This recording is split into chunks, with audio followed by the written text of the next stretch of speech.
반갑습니다. 예수는 빛교회입니다. 오늘은 빛의 믿음이란 제목으로 출애굽기 23장 14절에서 33절의 말씀으로 함께 은혜 나누도록 하겠습니다. 먼저 본문을 함께 봅니다. 너는 매년 3번 내게 절기를 지킬지니라. 너는 무교병의 절기를 지키라. 내가 네게 명령한 대로 앞비월에 정한 때에 이래 동안 무교병을 먹을지니 이는 그 달에 내가 애굽에서 나왔음이라. 빈수로 내 앞에 나오지 말지니라.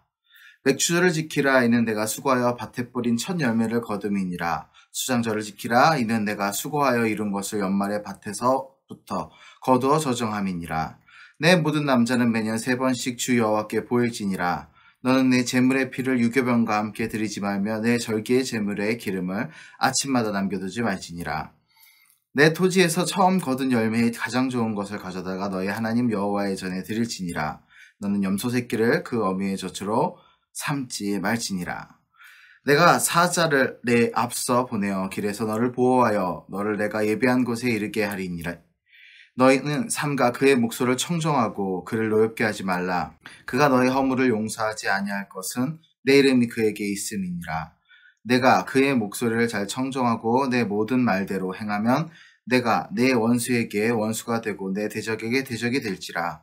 내 사자가 내 앞에 가서 너를 아모리 사람과 헷 사람과 브리스 사람과 가나안 사람과 히위 사람과 여부스 사람에게로 인도하고 나는 그들을 끊으리니 너는 그들의 신을 경배하지 말며 섬기지 말며 그들의 행위를 본받지 말고 그것들을 다 깨뜨리고 그들의 주상을 부수고 내 하나님 여호와를 섬기라. 그리하면 여호와가 너희 양식과 물에 복을 내리고 너희 중에 병을 제하리니 내 나라에 낙태하는 자가 없고 임신하지 못하는 자가 없을 것이라. 내가 너희 날수를 채우리라. 내가 내 위엄을 내 앞서 보내어 내가 이를 곳에 모든 백성을 물리치고 내 모든 원수들이 내게 등을 돌려 도망하게 할 것이며 내가 왕벌을 내 앞에 보내리니 그 벌이 히위 족속과 가나안 족속과 헷 족속 내 앞에서 쫓아내리라.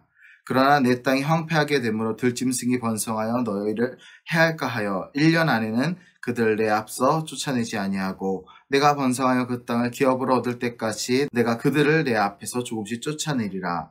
내가 내 경계를 홍해에서부터 플레셋 바다까지 광야에서부터 강까지 정하고 그 땅의 주인을 내 손에 넘기리니 내가 그들을 내 앞서 쫓아낼지라. 너는 그들과 그들의 신들과 언약하지 말라. 그들이 내 땅에 머무르지 못할 것은 그들이 너를 내게 범죄하게 할까 두려움이라. 내가 그 신들을 섬기면 그것이 너의 올무가 되리라. 아멘. 이스라엘은 3대 절기가 있습니다. 오늘 본문에 나와 있듯이 무교절, 곧 6월절, 그리고 맥추절, 신명기에서는 77절이라고 하지요. 이는 6월절 후 49일을 의미합니다. 신약에 가서는 오순절이라고 하죠. 우리가 잘 아는 오순절 마가의 다락방 사건이 바로 이 절기 때 일어난 사건입니다. 마지막으로 초막절 또는 장막절이라고 이야기하는 절기가 있습니다. 이 장막절은 우리가 잘 알고 있는 추수감사절이라 할 수 있습니다. 우리 그리스도교, 기독교도 비슷하게 절기를 갖고 있지요. 총 7개의 절기를 이야기하는데 가장 중요한 것은 성탄절, 부활절, 추수감사절을 이야기합니다. 이 3가지의 절기를 기준으로 하여서 성탄절 이전에는 대림절 혹은 대강절 49일 동안 하나님 오심, 예수님 오심을 기다리며 우리가 기념을 하고 있지요. 그리고 부활절 전 40일, 주일을 뺀 40일을 사순절이라 하여 예수님이 우리를 위해 십자가에 달려 죽으시고 다시 사신 그 날을 우리가 기억하기 위해, 예수님을 기억하기 위해 또한 절기로 지킵니다. 그리고 이후 성령 강림절, 오순절 마가의 다락방에 임재하신 성령님의 그 역사를 기념하며 우리가 함께 지키는 절기이지요. 오늘 7월 첫째 주는 맥추감사 주일입니다. 맥추감사절이라고도 하고 보리를 추수하는 날이죠. 오늘 본문에서도 나와 있듯이 우리가 거둬들이는 첫 열매, 정확하게 이스라엘 백성이 거둬들이는 첫 열매를 하나님께 바치라는 의미에서 그 한 해의 농사를 하나님께 감사하며 또한 그 다음 더 중요한 농사를 잘 짓게 해달라 하는 감사와 간구의 의미로 드리는 맥추감사절입니다. 그리고 마지막으로 추수감사절, 우리 기독교 절기로 지키고 있죠. 오늘은 맥추감사 주일입니다. 맥추, 곧 보리 수확을 의미합니다. 현대에는 보리 수확이 그렇게 크게 생활에 작용하지 않지만 예전에는 이 보리라는 곡물이 겨울을 나고 나서 벼 추수를 하기 전까지의 굉장히 중요한 곡식이었다는 것을 우리는 잘 알고 있습니다. 우리가 흔히 보릿고개 하는 만큼 그만큼 어려운 시기를 지난 기쁨의 날이지요. 오늘 본문은 이 매추감사주일에 대해 함께 나눌 수 있는 본문이며 동시에 우리의 믿음에 대해서 함께 나눌 수 있는 본문입니다. 빛과 어둠의 이야기를 시작해 봅니다. 빛과 어둠은 공존할 수 없지요. 빛이 있으면 어둠은 물러가고 어둠이 몰려오면 보통 빛은 사라집니다. 이를 밤과 낮으로 구분하기도 하지요. 성경에서는 하나님의 백성을 빛이라 칭하십니다. 빛이라는 것은 무엇인가를 구별할 수 있는 커다란 선물입니다. 그리고 통로입니다. 우리를 빛으로 구분하신 이유는 세상 사람들과는 구별된 삶을 살기 원하셨기 때문에, 그리고 우리가 그리스도인으로서 그 정체성을 갖고 나아가기 원하셨기 때문에 하나님은 우리를 빛이라 칭하셨습니다. 우리가 빛인 이유, 그리고 이 빛으로 믿음을 갖고 살아가야 한 이유를 오늘 본문을 통해 함께 나누고자 합니다. 어떻게 하면 세상 속에서 빛으로 살 수 있을지 그 믿음을 한번 함께 확인해 보겠습니다. 우리 성도의 역할이 무엇일까요? 하나님을 믿는 그리스도인의 역할. 가장 첫 번째는 바로 예수님, 곧 하나님이 우리에게 베풀어 주신 크신 구원의 은혜를 기억하는 것입니다. 앞서 서론의 이스라엘의 3대 절기와 기독교 7대 절기, 중요한 3대 절기에 대해서 함께 나누었죠. 이 절기를 지킨다는 것은 하나님을 기억하기 위한 행위입니다. 믿음은, 신앙은 기억입니다. 기억이라는 것은 머릿속에 되도록이면 깨끗하게, 밝게 기억해야 하지요. 그리고 그 의미는 명확하게 기억해야 한다는 것입니다. 의외로 간단합니다. 우리가 기억해야 될 사실은 하나님이 창조주이시며 예수님이 구원자이시며 성령님이 우리를 인도하신다는 사실입니다. 우리가 살면서 시간이 흘렀다고 구원의 감격이 퇴색되거나 변질되어서는 안 됩니다. 때로는 믿음을 지키는 것이 너무나 힘들지요. 그렇지만 그 믿음을 지키는 행위 속에서 하나님에 대한 기억, 나에게 주셨던 첫사랑의 기억을 반드시 기억하고 흔들리고 어려울 때 애쓰고 억지를 부리는 것이 아니라 하나님이 나와 함께 하신다는 사실에 감사하며 힘있게 나아가야 합니다. 지속적인 부흥과 성숙을 위해서는 우리는 하나님의 역사하심을 기억해야 합니다. 하나님을 잊지 않는 하나님의 그 구원의 감격을, 예수 그리스도의 그 십자가의 보혈의 은혜와 부활의 역사하심을, 성령님의 인도하심을 기억하는 자에게는 결코 멸망하거나 넘어짐이 없을 것입니다. 삶 속에서 날마다 하나님의 높으신 은혜를 기억하며 더 깊은 신앙으로 나아가는 우리 사랑하는 모든 형제 자매가 되기 원합니다. 출애굽 당시에 이집트와 이스라엘의 문명 차이는 굉장히 심했습니다. 예를 들어서 이집트에는 전차 부대가 있었죠. 그렇지만 이스라엘에는 칼이나 창과 같은 변멸한 무기조차 없었습니다.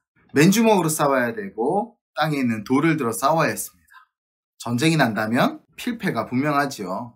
그러나 이스라엘 백성은 우리가 잘 알고 있듯이 홍해를 건너 출애굽에 성공합니다. 출애굽에 성공한 이유는 이스라엘 민족이 뛰어나서가 아닙니다. 어떤 민족이든 누구든 하나님이 택하시고 또한 그들을 이끌어내시겠다 하면 하나님의 도우심으로 어떠한 상황 속에서도, 그것이 심지어 문명의 차이까지 있다 하더라도 이겨낼 수 있는 것입니다. 곧 하나님의 도우심만이 승리를 가져옵니다. 이후에 가나안 땅으로 간 이스라엘은 가나안 땅을 정복하기 시작합니다. 당시 이스라엘과 가나안의 문명 차이, 무기의 차이도 동일했습니다. 변변한 무기조차 없고 그저 120만 명이라는 인원수만 있는 이스라엘이 가나안 땅을 정복하기란 쉽지 않은 일이었습니다. 그렇다면 왜 하나님은 이런 어려운 전투에서 하나님이 하나님이심을 나타내시며 이스라엘을 택하셔서 그 길로 인도하셨을까요? 바로 하나님의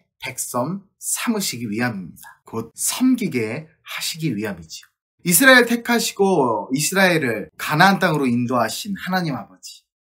그러나 가나안에서 이스라엘 백성들은 하나님의 말씀을 온전하게 순종하지 않은 채 결국엔 완벽한 정복을 이루지 못합니다. 만약 그들이 반대로 온전한 섬김과 순종의 결과를 얻을 수 있었다면 지금의 역사도 바뀌었겠지요. 그들의 우상숭배와 불순종, 결국 그들의 끝은 멸망이었습니다. 우리 그리스도인은 하나님께 특권을 받은 존재들입니다. 구원이라는 특권을 받았고 인도하심이라는 특권을 받았습니다.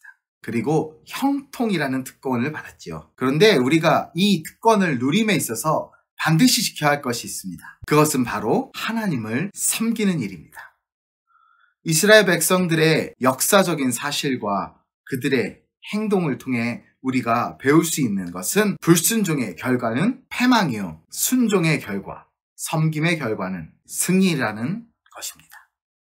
이스라엘에게는 가나안 땅을 정복해야 할 사명이 있었습니다. 앞서 언급했듯이 불순종의 결과로 온전한 가나안 땅의 정복을 이룰 수 없었죠. 그들에게 주어진 사명이 바로 정복인데 그 정복에 있어서 하나님께서 명령하시는 진멸의 명령을 온전히 행하지 못했기 때문입니다. 가나안 땅을 정복할 당시에 가나안 거주민들이 이스라엘을 향한 마음이 굉장히 특이했습니다. 간담이 녹는다 라고 표현하지요. 우리가 잘 아는 여호수아 말씀을 함께 보겠습니다. 여호수아서 2장 8절에서 10절입니다. 함께 볼까요? 또 그들이 눕기 전에 라합이 지붕에 올라가서 그들에게 이르러 말하되 여호와께서 이 땅을 너에게 주신 줄을 내가 아노라. 우리가 너희를 심히 두려워하고 이 땅 주민들이 다 너희 앞에서 간담이 녹나니 이는 너희가 애굽에서 나올 때 여호와께서 너희 앞에서 홍해 물을 마르게 하신 일과 너희가 요단 저쪽에 있는 아모리 사람의 두 왕 시온과 옥에게 행한 일 곧 그들을 전멸시킨 일을 우리가 들었음이니라. 아멘. 그렇습니다. 가나안 백성들은 이미 패배한 전쟁을 수행해야 했습니다. 싸움은 흔히 기싸움이라고 합니다. 기운이 센 사람, 그것은 결코 힘만을 의미하지 않습니다. 자신감과 이길 수 있다는 확신, 반대로 상대방이 패배할 것이라는 두려움에 휩싸여 있으면 대부분의 싸움은 이길 수 있습니다. 여리고성을 정복했던 이스라엘의 방식 속에서는 무기를 의지한 혹은 그들의 힘을 의지한 것이 하나도 없었습니다. 그저 총합해 13번의 여리고성을 도는 행위와 그리고 한꺼번에 외친 그 함성만이 여리고성을 무너뜨렸습니다. 그것들은 모두 하나님이 하신 일이죠.